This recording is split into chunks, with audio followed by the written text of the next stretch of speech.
Good morning, good afternoon,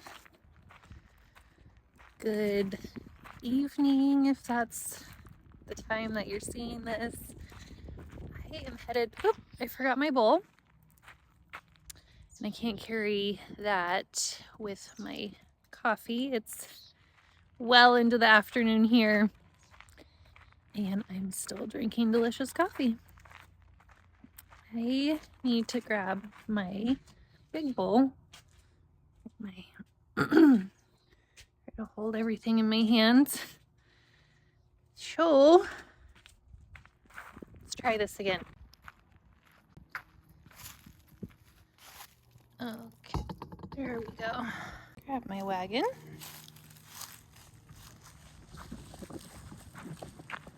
And go head out to the garden. Actually, I need to grab a couple more bowls. Let's come in here. I am almost done getting my countertops all sealed up. I need to put one more coat on here now that it's nice and dry. But up here, I need to grab these couple of bowls. And we'll put these in here. Okay, and I've got these two. I need to give that to the compost or to the horses. I've got a carrot top there.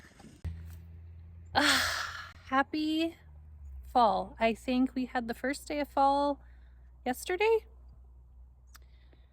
And this is the perfect temperature. I have been a little bit lacking in the preserving department. Hello friends, I wanted to quickly pop on here and let you know I decided to break this video down into two different videos, this being part one of canning up roasted tomato salsa. This video is more in depth of harvesting tomatoes, info about the hands-off approach I took this year on growing, well, the majority of my garden this way, and a little garden chat before we get into the actual canning process and recipe I used. Welcome to my garden. Today I need to do some serious tomato harvesting. This is my tomato patch over here.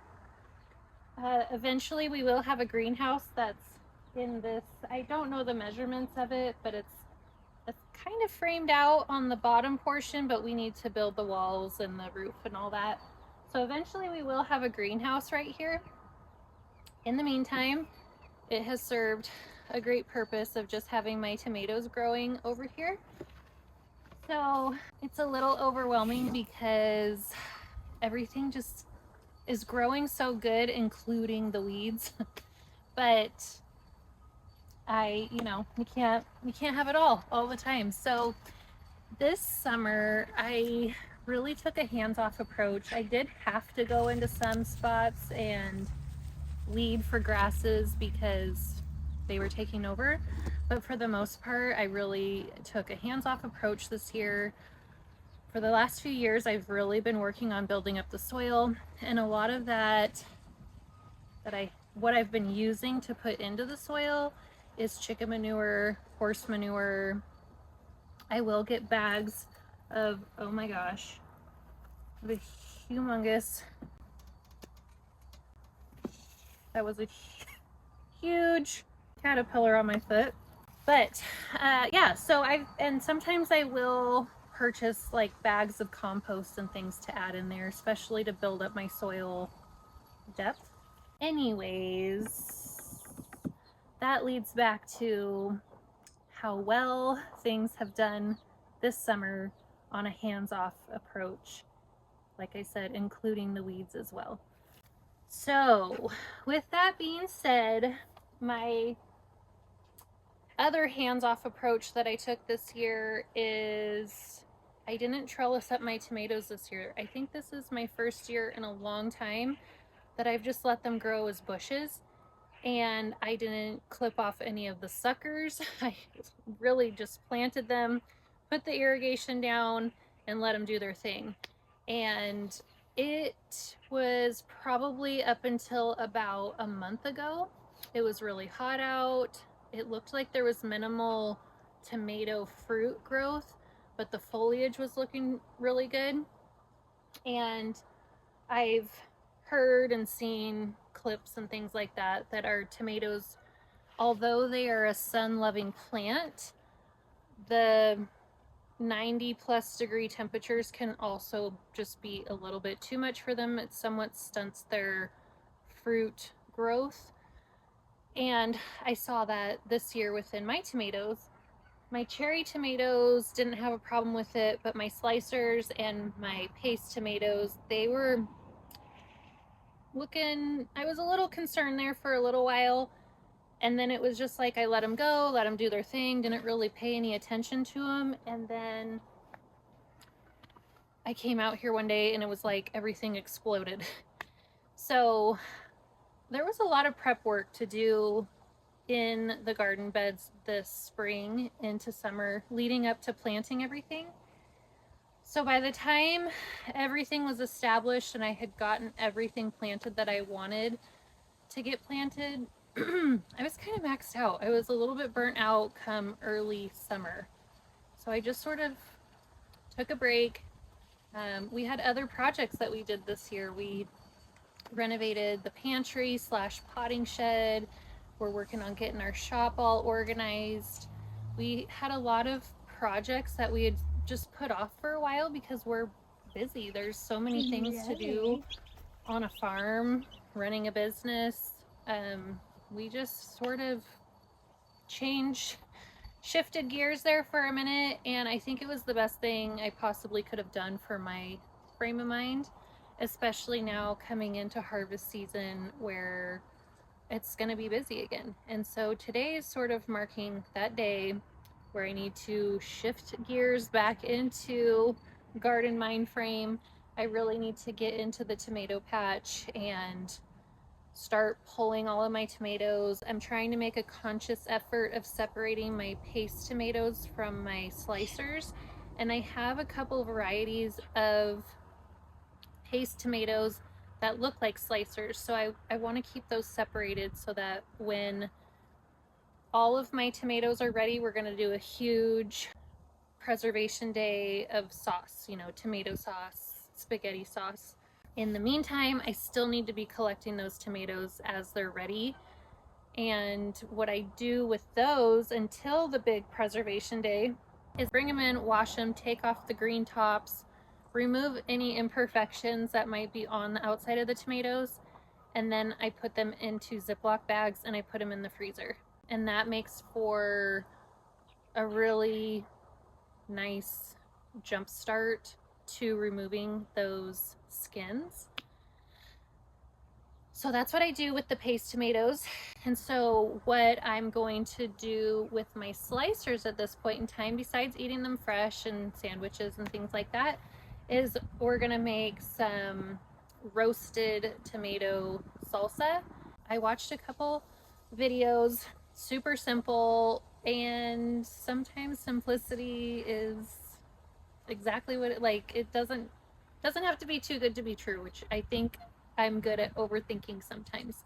The recipe, it's not really a recipe, it was just more of like a guideline that I was watching from Roots and Refuge. She roasts her tomatoes, jalapenos, and onions in the oven together, and then she blends all that up, adds lemon or lime juice, I can't remember exactly which one, and cilantro, salt and pepper.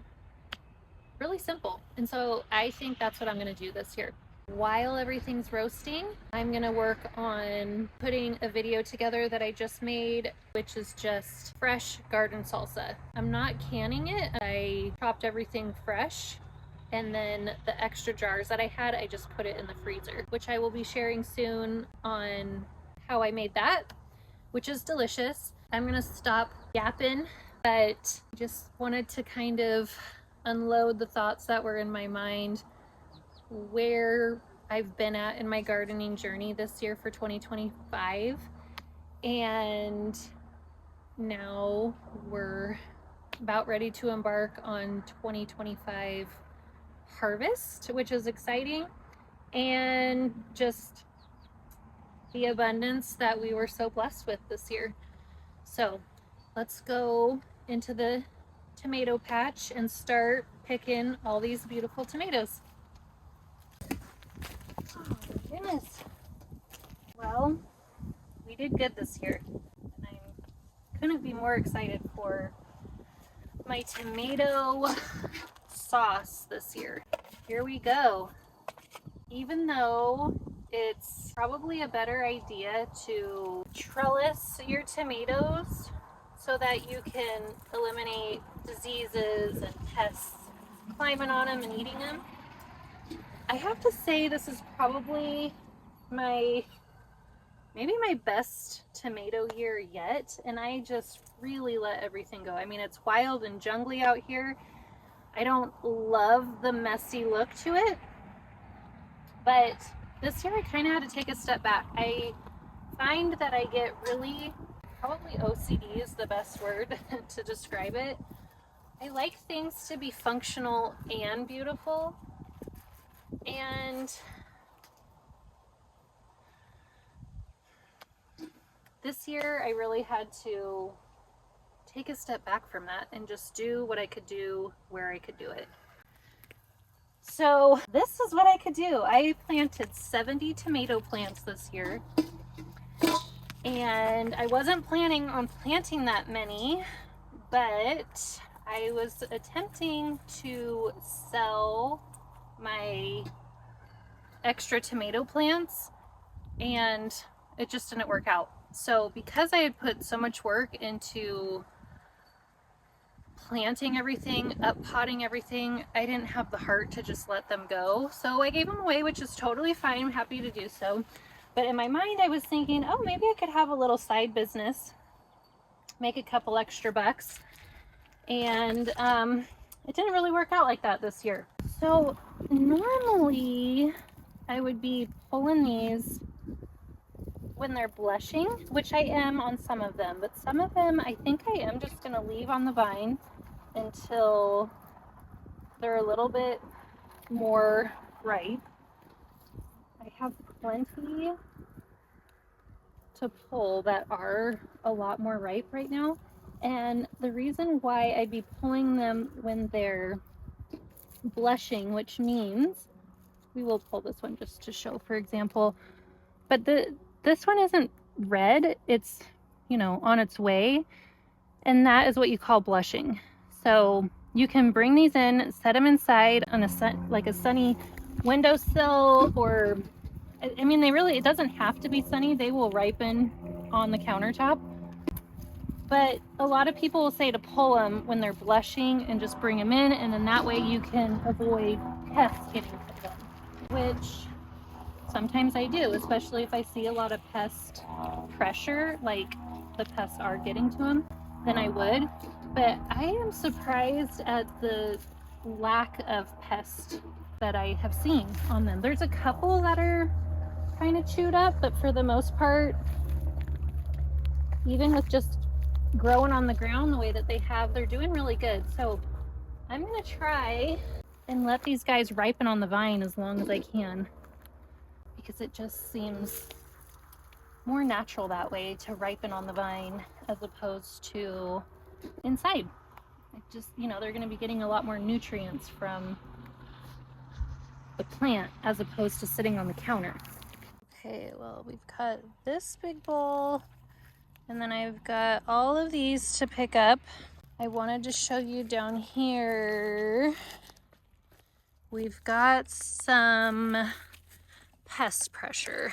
So as you can see, something is eating a couple of these tomatoes here, and these guys up here are not being messed with. So I'm not really sure what I'm gonna do here, but now that we've got the pest pressure, I need to get these tomatoes, the chewed up ones, out of here, and I'm just gonna throw those to the chickens, and hopefully we can start fresh with the green ones that are coming in. But take a look at these watermelon beefsteaks. I believe this is what I'm going to be using for my salsa, like the majority of it, the base of it. because we have so many of these here. I think this is actually going to be a perfect amount. It's going to be interesting to see. I've got to have like probably at least, I'm thinking 20 pounds of tomatoes right here. And then just an absolute takeover of cherry tomatoes. And I think I'm going to bag these up, wash them, bag them up, and put them in the freezer bags. And I think I'm going to add some of this to my sauce this year because these tomatoes are so sweet. Plus I'm going to be grinding the seeds and the skins out when I do my sauce. So I think I'm going to try a batch where I throw a bunch of cherry tomatoes in my tomato sauce this year. So these are all going to go in the freezer.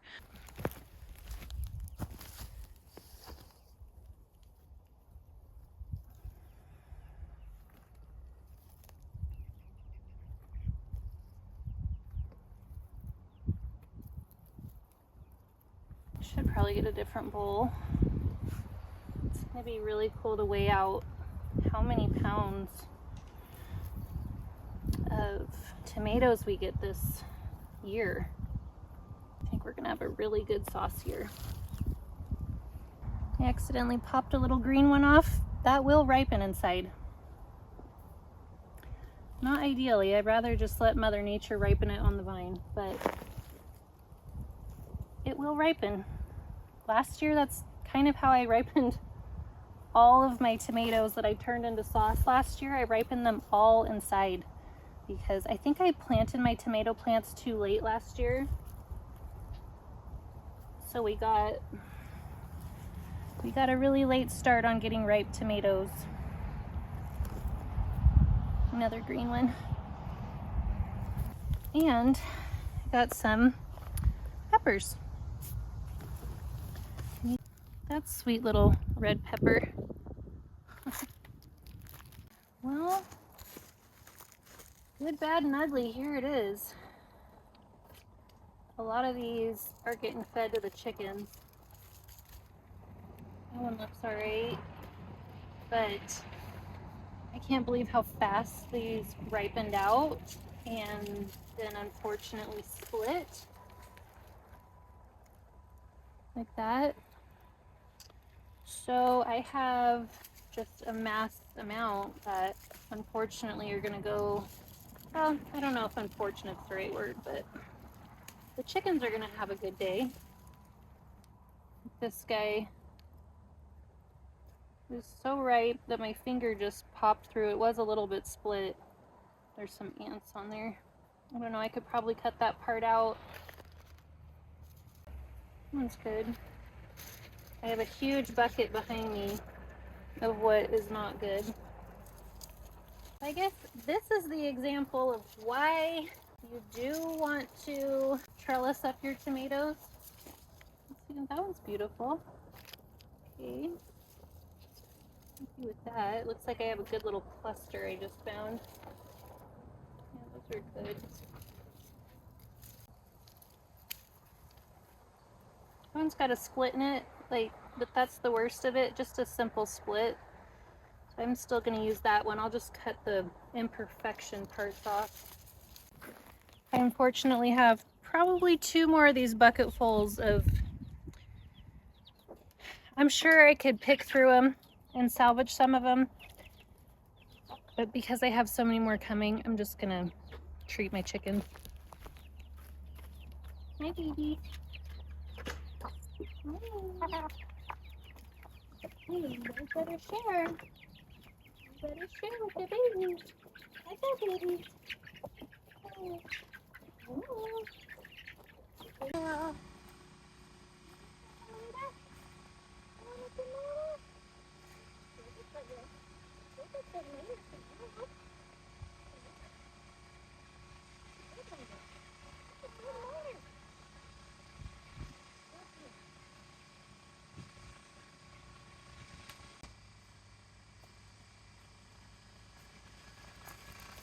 Now we need to pick out some peppers for the salsa. I think I'm just gonna stick with my yellow and green jalapenos. I'm gonna save all my Sugar Rush peach peppers for something special. No, these are my lemon jalapeno.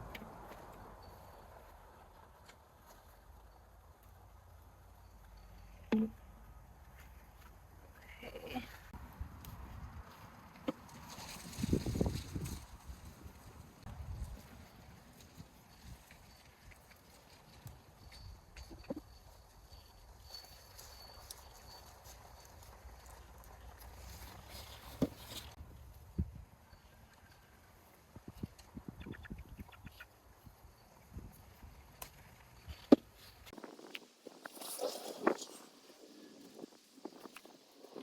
Oh, look at that nice little bowl of lemon jalapenos and just regular green jalapenos. These guys have got some veins growing on them, so chances are they're really spicy now. And I've already had a pretty spicy batch of jalapenos come through. My jalapenos are starting to slow down a little bit, but my lemon jalapenos are starting to kick it up production wise. And then we've got the Sugar Rush peach peppers come in, and then I have a bunch of red peppers like serranos, chili peppers. I've got these Thai peppers. So we're gonna experiment with hot sauce this year too. So we've gotten our tomatoes, we've gotten our peppers. Now I'm on the lookout for some onions. We've got to check out this tomatillo plant. I need to come out here and start harvesting these. But in this mess here, I have some red onions, so I'm gonna go digging around in these guys. I have some big red onions in here. And I'm gonna use the green onion too for my, I'll put it in the salsa as well. Oh, here's a good one. Yeah. Ah, look at how beautiful. So cool. I wish I had a whole bed of these. Yeah, some of these are massive. Wow. These did so good because we got them planted so early and I was able to kind of keep up on the weeds. But unfortunately, these weeds they were tough this year. Really the grasses is what really took over. Yeah, I mean, wow. I'm actually really proud of that. I had no idea they were that large, just the tiny little, not tiny, but you know, the tops of them were sticking out. So I had no idea we had that big of onions sticking out. So that's awesome. All right, well, I got my onions. I'm also gonna save the green onions, not dried out. We'll save these and probably throw them into the salsa too. Show you the harvest. So we'll put these in here. And we've got, these are those large restaurant sized mixing bowls, and they are loaded, like heaping loaded full. I think each of these, they have to weigh 20-30 pounds a piece. So I've got my paste tomatoes here. I got a couple peppers that I pulled off that I saw. And then these are some of them are split, so it's like drawing the flies in. These are the slicing tomatoes that we're gonna turn into salsa. Those are slicers back there. Some of them aren't fully ripened yet, and they fell off while I was pulling everything else out. And I am gonna pick through these guys and try to salvage what I can off of them, because there are some pineapple tomatoes and Dr. Witchy or Wychie, however you pronounce it. And I'd like to throw some of those flavors in there too. So I'm gonna pick through those. The chickens got a massive amount. I hope it wasn't too much for them. And then we've got our peppers, which I'm obviously not gonna use all of those, but because they were ripe and I was in here, I figured I'd pull them off.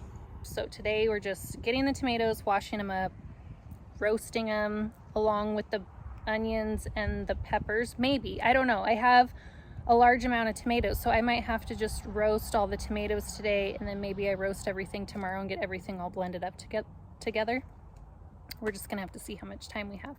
But for the time being, head back into the house and start getting to it. Well, this is where I decided to part this video.